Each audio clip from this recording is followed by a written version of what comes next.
Hello and welcome to this fresh episode of Ground Zero on Herald TV. The issue we are touching today is of drug abuse and illicit trafficking, which continues to pose a threat to individuals, families and communities across the world. Goa is no exception to this. Goa has recorded the biggest jump in drug seizures between 2021 and 2022. A whopping amount of 5 crore 35 lakhs worth drugs, which are 12 different types of substances, were seized in year 2022. Have a look at this AV. Goa has recorded the biggest jump in drug seizures between 2021 and 22, a whopping amount of rupees 5 crores 35 lakhs 16,700, which consists of 12 types of substances that were seized in the year 2022. As Goa, along with the entire country, observes the International Day Against Drug Abuse and Illicit Trafficking, it is also being observed that the tourism state Goa has become a focal point of psychotropic drugs. The statistics have it. In 2021, 129 kgs of drugs worth over rupees 2 crore 74 lakhs were seized by various police stations. 121 offences were booked and 134 persons were arrested. In 2022, the seizures doubled to drugs worth rupees 5 crores 35 lakhs being seized by police stations. The weight of seized drugs was 207 kgs. The amount of party drugs doubled, quadrupled in some cases. The highest numbers of cases were done by anti-narcotics cell, followed by crime branch Kalangut and Anjuna police station. In 2023, 70 cases have been registered with a total seizure of 71 kgs contraband till date. The involvement of Goans in these cases is also worrisome. 24 Goans in 2021, 54 in 2022 and 25 till date have already been arrested by the police along with Indians and accused drug peddlers from 11 different countries of origin. The Chief Minister of Goa, Pramod Sawant, says that through stringent actions targeting both peddlers and users, the prevalence of drug-related offences has significantly reduced. However, records speak otherwise. Not only there has been an increase in the amount of drug seizures, but there has been a significant increase in the number of persons arrested in drug-related offences. In 2023, a matter of 6 months, 85 persons have been arrested for possession of drugs and the amount of seizure has crossed well over rupees 2 crore 17 lakhs. As Goa gets a prominent name in the India map of party destinations, the allied illegal trades too have started prospering. A drugs manufacturing lab that was unheard of till 2020 was busted in Anjuna, where drugs worth rupees 25 lakhs were seized. British and Russian citizens were arrested by NCB for trading and transporting drugs through Goa. A Puducherry student died in Goa due to drugs overdose in August 2022. A Delhi woman was on life support for several days due to drug overdose in November 2022. There are 272 districts which are declared as vulnerable district when it comes to substance abuse problem, and both the districts of Goa are in that.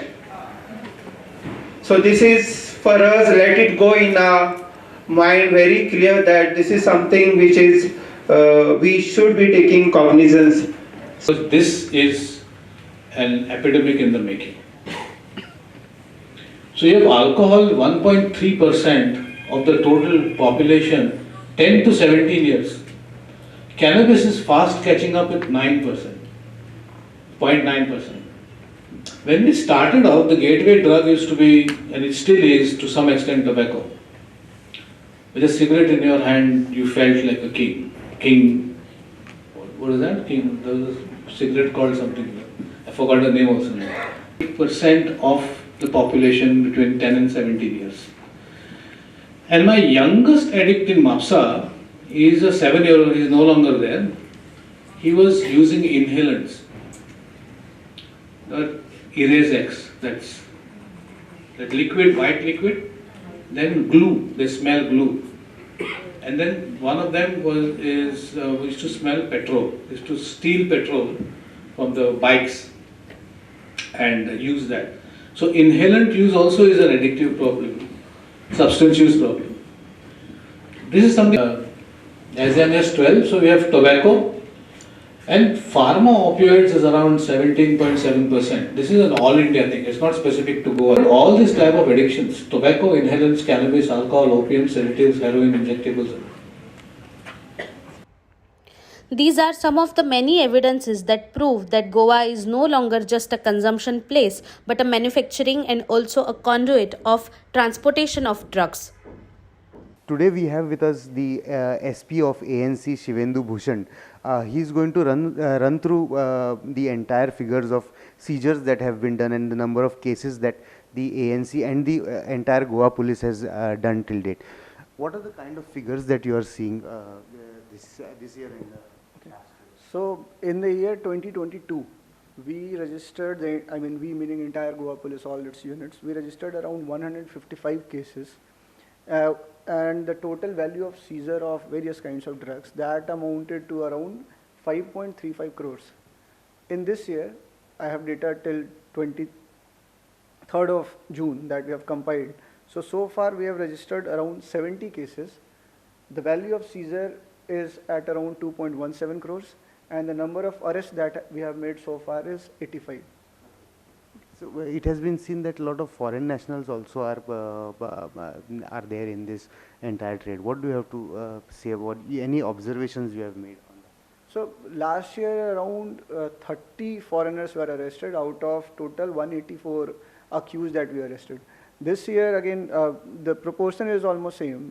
We have made a total of 85 arrests and again 11 of them are foreign nationals. So the peddlers or traffickers that we get to arrest or who are caught by different units of Goa police, they are, some of them are Goan, some of them are Indians but outside Goa, and then again we have some foreigners involved as well. Our action against foreigners has been strengthened in the sense that we are also going after, all the units of Goa police are going after foreigners who are overstaying in the country, those who are without valid documents. So that should again act as a deterrent for foreigners who are indulging in any kind of crime, and more so in case of NDPS matters, if overstaying foreigners are deported back to their country, the number of such miscreants automatically reduces. How do you see, what is the, how do we understand the increase in number of the quantity of seizures, meaning how do you view that? So generally it is seen that if the value of seizure is more, people perceive that the problem of magnitude of drug prevalence is more, but I think that is the general perception. I would disagree with it. What we like to believe is that whenever the degree of enforcement increases, so does the number of cases, so does the number of accused arrested, and so does the value of seizure. Meaning, if we have more number of cases, we like to think that this is creating a strong deterrent and the supply of drugs is consequently falling down. One last question is the NCOD coordination, how is it helped entire drugs prevention in Goa? So NCOD is a mechanism of interaction between different stakeholders. Very frequently the meetings are held under the chairmanship of our Honorable Chief Secretary, and we have invitees from NCB Goa, our Goa Police Department, we have invitees from Customs, CISF, Postal Department, Health Department, Education Department. So this entire approach towards fighting this war against drugs is based on prevention, de-addiction and strong enforcement. So with respect to prevention and de-addiction part, the Ministries of Social Justice and Welfare, the Department of Social Welfare, the Department of Education, Department of Health, they are playing very important role. Similarly, we are organizing numerous awareness campaigns. Like yesterday, there was a plethora of activities on this front, be it rallies, marathon run, awarenesses in schools, colleges, interaction with the teachers, etc. So then in the front of the enforcement, there is regular sharing of best practices. For example, recently we attached properties worth almost 1 crore of one of the drug peddlers. these kind of best practices are shared in such meetings. We share what we are doing well. We also receive input from what the other agencies are doing well. And these information collectively help us in having a putting a better team against the drug peddlers. Also, when these meetings are taken with different stakeholders, we get to understand each other's perspective and what kind of support they need, and that again, it smoothens out how we interact with them. So one last thing, on the day of prevention of International Day of Prevention of Drugs, what is the message Goa Police wants to give out to the general public and the?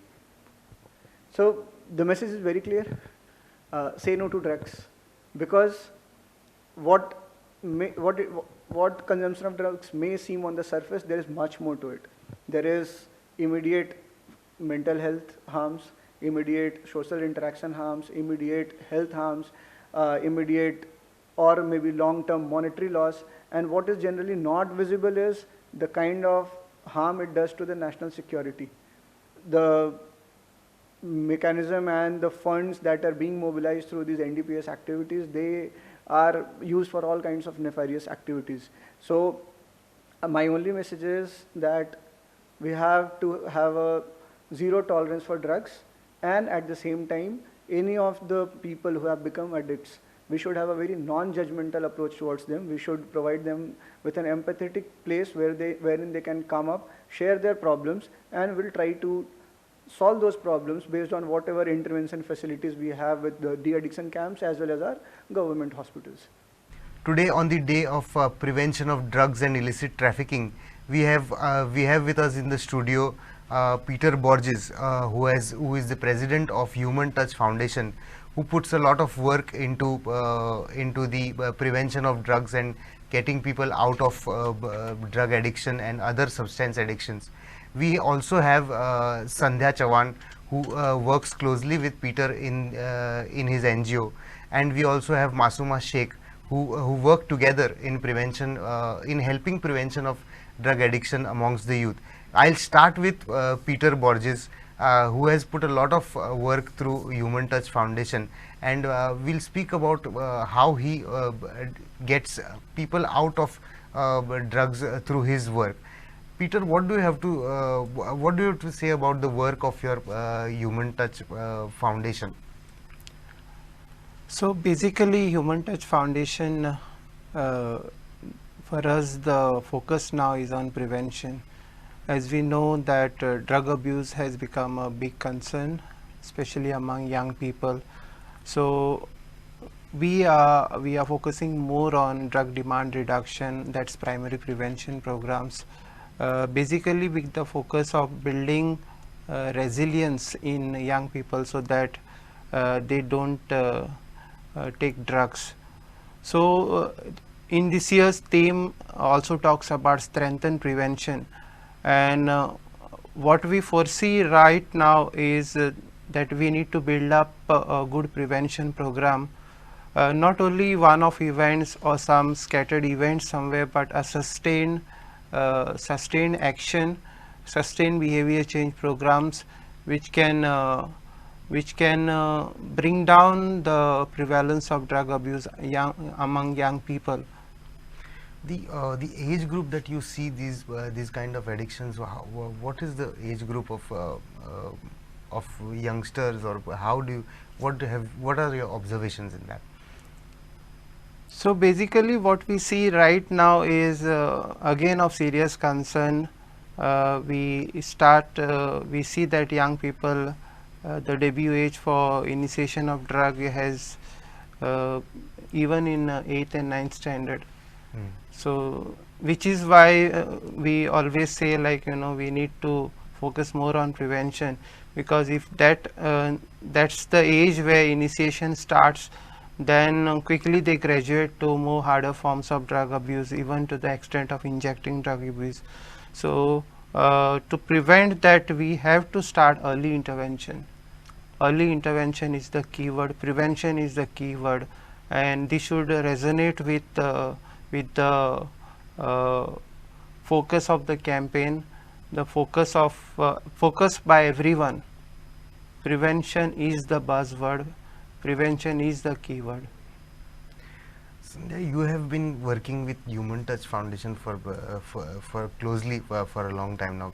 Could you tell me what were your observations? You being a youth yourself, you'll be in a better position to maybe tell us how do you feel about the entire. Yeah, so in the name of Human Touch, we run the campaign Yes to Life, and under this program, we conduct awareness sessions in schools, educational institutes, to where we connect directly to the youth to understand their perspective on drugs. And when we conduct these sessions, we try to understand what goes in their mind also. So when through this awareness sessions and through the interactions that we have with youth, we have understood that peer pressure and curiosity both are very important role that plays when it comes to substance abuse or drug abuse, if it's want to say. So peer pressure as in when their friends are into alcohol drinking or cigarette smoking, even they tend to end up having or to just to try, maybe just for curiosity's sake, just to experiment with new products. So these are the two major factors that we see when we are interacting with the youth that come forward to us. Okay. Do you see the substance abuse increasing right now, or is it stable? Very much, because as sir rightly said, even the youngsters as low as in 8th standards and 9th standards have also, we have got the cases where they are seen smoking and using substances. So very much the case is very alarming in Goa. Okay. Masuma also works with the Human Touch Foundation. Can you share some of your experiences or some of your? Well, as we know that it is said that Goa, the adult youth, the youngsters, they are more into drug abuse than the adult. So it is a major concern, and through this NGO, I am getting opportunity to address those issues. Like Sandhya said, we do awareness programs, we have flash mob. So as we are trying from our side our best to forward the message to not schools but also to families, parents, because it starts from home, because we have youngsters observing their parents, they observe their adults, and that's how they step into this whole drug thing and abusing thing. So we are doing from our part our best to spread awareness message, especially among how do they come back to you? Meaning you have been spreading awareness, but yes, response how? we do get response like saying that our parents are into it and they are doing it, so why not we? And since they are getting influenced by it, and also like rightly said Sandhya, peer pressure is there. So it is a stage where they are they are in constant experimenting, they are trying new things in life, so this is something new. So many a times the issues that they are going through, they express it through this area, drug addiction, substance addiction. So awareness helps us to put forth that this is not the right way to go ahead with that. So there are some other ways also through which they can cope up with things. That's what we are trying to do at the moment. Thanks. Peter Borges just wrapped up a very important session, a pan Goa session for the teachers and various stakeholders who can help in drug prevention. We'll talk to him. We also want to know from you what came out of that. What was the essence and what came out of that such a big session? So basically, that was organized on behalf of the Honorable Commission, where I am the chairperson. So we are trying to, as I said, we are trying to create a sustained campaign where students, teachers are engaged in a much more innovative campaign within the school setting, because we feel that schools are vulnerable. So there are various things that we have finalized there or decided that we will do.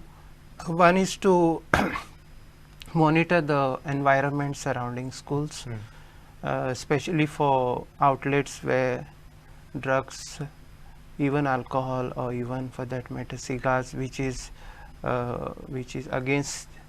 Yeah, so there are certain provision where you are not supposed to have within 100 meters yards selling of such products which are harmful. So that's one action which we desire that all schools, small effort matters. So we begin with something small and then we can. So other aspect is that we have to create a team of professionals, a cadre on how to address it's we have to reach out to more schools, and that we have to create those professionals, counselors, proper teachers who can deliver sessions and engage the student. So a lot of focus will be spent on capacity building this particular year, so that we achieve the desired results. Okay, okay. So on this day where prevention is the important thing, what is that one message you want to give to the entire people at large on this issue? Message is last, again I will always stress on the word. So far we have been only saying supply reduction, role of the police, we have been talking about that only, but then there is other aspect also to bringing down the drug abuse issue, that is a role of each one of us, role of civil society, role of everyone, wherein we address the factors that are making the young people vulnerable to go to drug abuse. Those factors we need to address and build resilient young people. So that was a very important session that Peter had, and both his colleagues also had in for the entire teaching community, and also the doctors were also part of it. So there are some resolutions that they took, and we expect that they will go through and they will get that much of response from the government side also. I thank you all for coming for the discussion of such an important topic at Herald TV, and I hope we will together we can create a better society which is free from such drugs and trafficking of substances. Thank you for watching Herald TV.